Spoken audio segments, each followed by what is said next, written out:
Olá, seres do submundo. Como estão hoje? Tem tido ótimos pesadelos? Gente, antes de começar o cast hoje, eu queria dar um aviso rapidinho. Recentemente, um dos ouvintes me chamou a atenção para uma coisa. Ele ouviu um episódio e se sentiu um pouco ofendido em representar a religião dele de um modo ruim. Então, gente, vamos lá. Todos os episódios aqui, eu só posto eles por questão de serem assustadores ou intrigantes. Nenhum deles absolutamente representa opinião nenhuma sobre religião. Também porque eu respeito todas e admiro todas, independente de qual seja. Então, se você por algum motivo ouviu o episódio que tem cunho religioso e se sentiu um pouco ofendido, não se sinta. Não é uma opinião real e a história é pura ficção. Então eu deixo bem claro para todo mundo que todas as histórias aqui são pura ficção. Nenhuma delas tem a intenção de ser real. E se você ouvir qualquer coisa negativa sobre a religião de alguém, não leve isso como verdade. Como é um cast de contação de histórias, entenda como uma história como qualquer outra, tá bom? E assim, eu fico muito feliz com o feedback. Obrigado ao Olá e Maia por ter me apontado isso. Muito obrigado mesmo. Vocês me ajudam a fazer o podcast melhor. E eu espero realmente mais feedbacks como esse, positivos ou negativos. Todo feedback é válido, gente. E eu tô aqui para ouvir todos vocês. Então lembrando, qualquer podcast, mesmo de cunho religioso, é apenas ficção, tá bom? Então vamos para nossa história? Eu sou o Bruno Lima e esse é o Submundo Terror.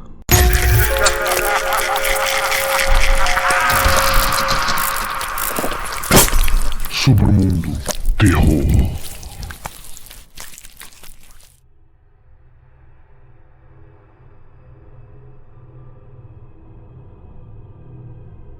Fui acampar cerca de 3 fins de semana atrás na floresta de Huntsville, no Texas. Eu fui junto com 3 amigos. Todos estão na faculdade e geralmente todos nós nos reunimos pelo menos uma vez por ano, velhos amigos do ensino médio. Para o acampamento, planejamos ir de mochila nas profundezas da floresta, viver de peixe que pescamos e animais que podíamos capturar. Fazemos isso há algum tempo no Texas e em vários outros lugares, Arizona, Colorado, Novo México, então estamos muito acostumados com qualquer coisa que você encontre por aí. Foi a minha vez de escolher onde íamos acampar, então escolhi Huntsville.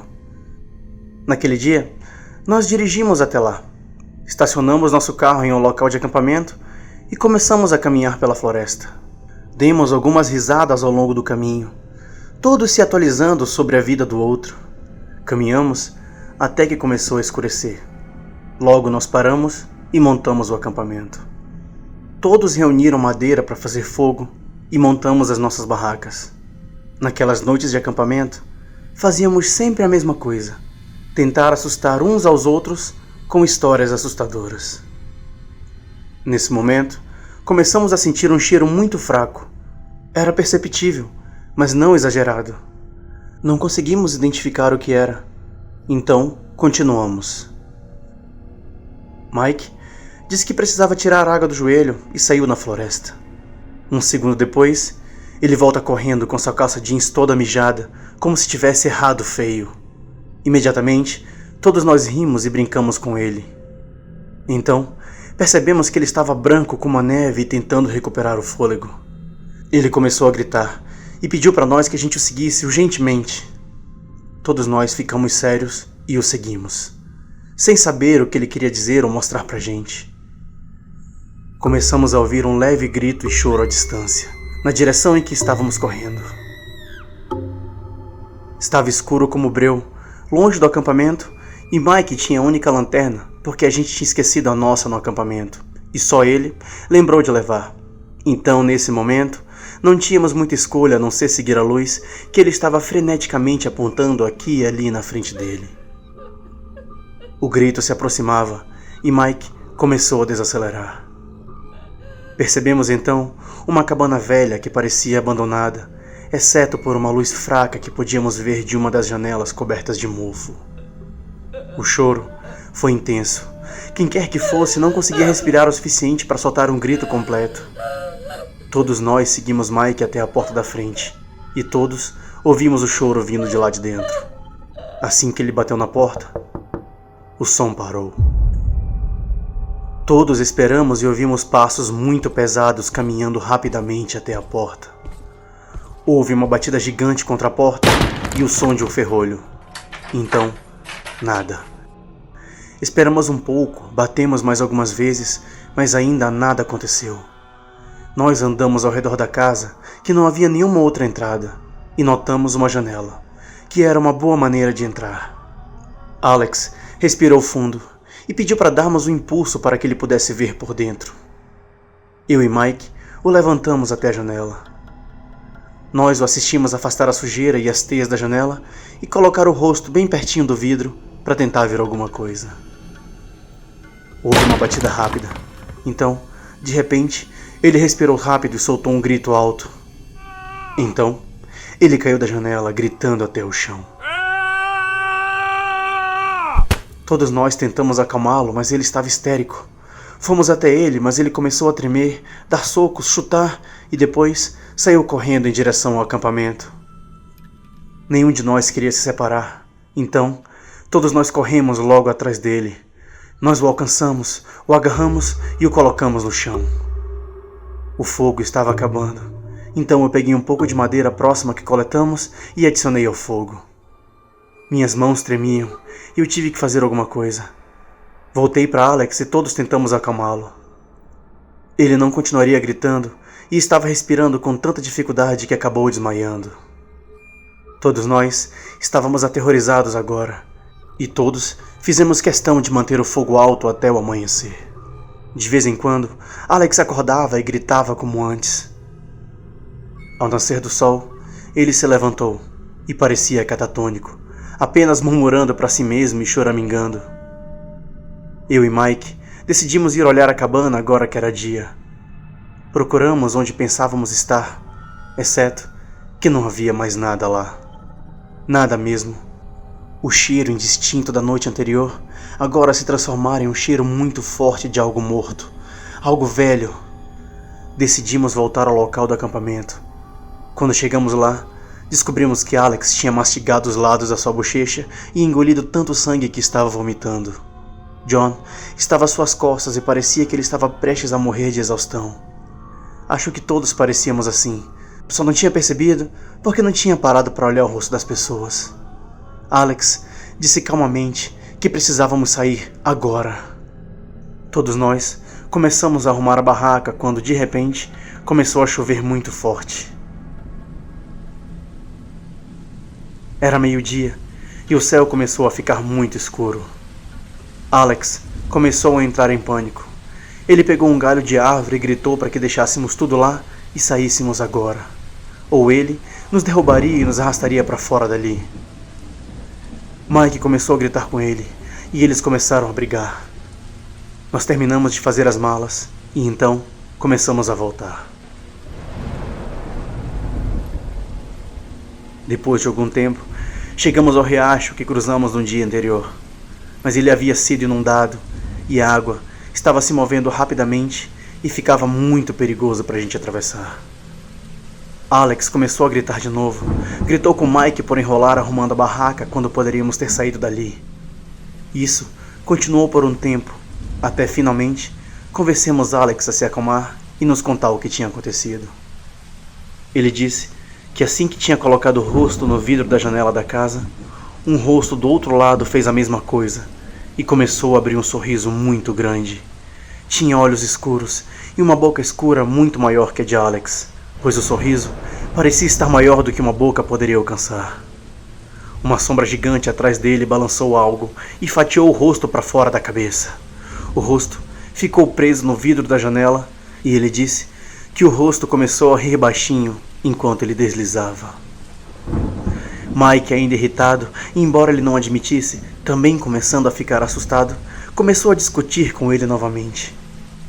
Finalmente, começamos a seguir o riacho para encontrar uma maneira de atravessar. Enquanto andávamos, começamos a ver brinquedos flutuando no riacho. Brinquedos realmente antigos, velhas bonecas Barbie e outras coisas. Mas não era como qualquer lixo flutuando no riacho. Eram muitas Barbies, muitas bonecas. Uma boiou até a margem e Mike a pegou. Ela tinha algum tipo de chip de voz que estava estragando e começou a dizer algumas palavras borbulhantes que não conseguimos entender, seguidas por uma risada macabra. Então, parecia que estava sussurrando. Nós pensamos que as baterias deveriam estar acabando. Após isso, ele jogou a boneca no chão. Continuamos a andar e o sol estava começando a se pôr. Alex estava surtando mais agora. Estava choramingando e respirando pesadamente. Com o tempo, todos nós começamos a ver sombras se movendo atrás das árvores. Já quase não havia luz quando paramos e vimos a cabana bem à nossa frente. Nenhum de nós sabia o que pensar. Mike olhou pra gente e disse: "Isso é idiotice, vocês estão comendo por nada! Eu vou entrar lá!" Alex tentou detê-lo. Todos nós tentamos. Todos nós apenas queríamos ir para nossas casas. Mike disse que não estava mais nem aí. A gente podia fazer o que a gente quisesse. Ele não se importava mais. E que isso tudo era uma grande burrada. Naquele momento, começamos a ouvir os sons de centenas do mesmo tipo de bonecas de antes, rindo, sussurrando e tentando cantar. Todos nós começamos a andar além da cabana.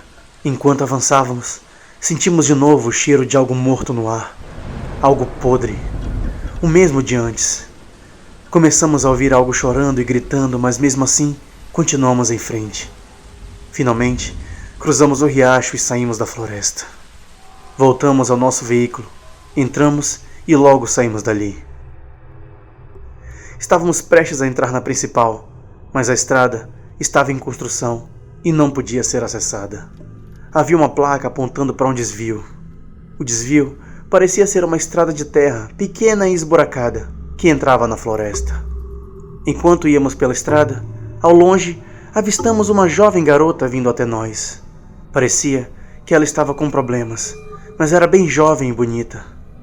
Ela se aproximou da porta do lado do passageiro e parecia que tinha sido drogada ou espancada. Alex não abriu a janela nem as portas. Ela tocou na maçaneta e ele a travou imediatamente. Ela vagarosamente começou a se aproximar do vidro, colocou o rosto nele e começou a abrir um sorriso muito grande. Naquele momento, nós pisamos fundo. Alex começou a chorar e gritar e todos nós estávamos respirando pesadamente. Finalmente, cortamos uma rua que nos levava à principal e seguimos nela por todo o caminho. Quando voltamos para o meu apartamento, todo mundo não sabia o que dizer. Ficamos em silêncio e seguimos caminhos separados. Mais tarde, Mike me mandou uma mensagem dizendo que iria voltar lá. Eu tentei convencê-lo a não fazer isso, e tudo que ele fez é dizer que foram nossas próprias mentes que estavam ferrando conosco. Eu acho que ele precisava provar a si mesmo que não estava assustado. Eu posso sentir o cheiro em todo lugar agora. Eu não saio mais, só fico dentro de casa e não atendo a porta. Na semana passada, todos que conheci estavam agindo de maneira muito estranha. Pessoas que eu conhecia há muito tempo estavam completamente diferentes. Meu próprio pai, quando fui à casa dele para jantar, ele estava lá, apenas me observando, estranhamente, quando eu estava sentado na mesa. Ele não disse uma palavra o tempo todo. Eu ficava perguntando a ele o que há de errado, e ele apenas balançava a cabeça lentamente. Quando eu estava saindo para ir para casa, me virei para acenar. Quando eu olhei, ele tinha olhos pretos e uma boca aberta como se estivesse com dor. Voltei correndo em direção a ele. Ele entrou em casa, fechou a porta e a trancou. Eu fiquei lá batendo e batendo. Nada. Eu liguei para ele, o telefone dele estava desconectado. Eu até liguei para a polícia. No meio das perguntas que eles estavam me fazendo, a conexão começou a se tornar estática. Eu podia ouvir um leve murmúrio cantando e rindo. Mike desapareceu completamente. Não há sequer um registro dele estar vivo. Quando ligo para a casa de Alex, eles conversam comigo como se eu fosse um estranho. Dizem que não conhece nenhum Alex e que por favor parasse de ligar para eles. A pessoa que fala isso para mim é a mãe de Alex. Eu não consegui mais falar com o John. Um dia, alguém bateu na minha porta e quando fui olhar, vi um rosto cobrindo completamente o olho mágico e um sorriso gigante começou a se formar. Eu liguei para a polícia novamente e em vez de se transformar em estática, eles ficaram realmente estranhos. Senhor, você está afetado por alguma droga no momento? Você vai voltar para casa mais cedo? Senhor? Venha pra casa. E a ligação terminou. Minha caixa do correio balança de vez em quando. Alguém está colocando pedaços de boneca no meu correio. Eu tento ligar para as pessoas agora e tudo que ouço são ruídos estáticos de bonecas chorando e gritando. Minha TV está quebrada, mas quando vou ao banheiro, ouço os mesmos sons. Eu posso estar ficando louco. Quem vive acima de mim começou a gritar de dor e chorar profundamente recentemente. Ouço passos gigantes no apartamento deles. Ouço batidas e algo caindo no chão. Dos vizinhos à direita do meu apartamento, ouço o que soa como um bebê chorando, que também nunca é ajudado. E em seguida, soa como uma boneca cujas baterias estão acabando. Meu telefone está tocando agora. E é Alex me dizendo coisas em um idioma que eu nunca ouvi antes e nem consigo repetir. Eu recebi e-mails com quadradinhos pretos. Agora, nem consigo acessar meu e-mail. Alguém bate na minha porta. Depois forçam ela.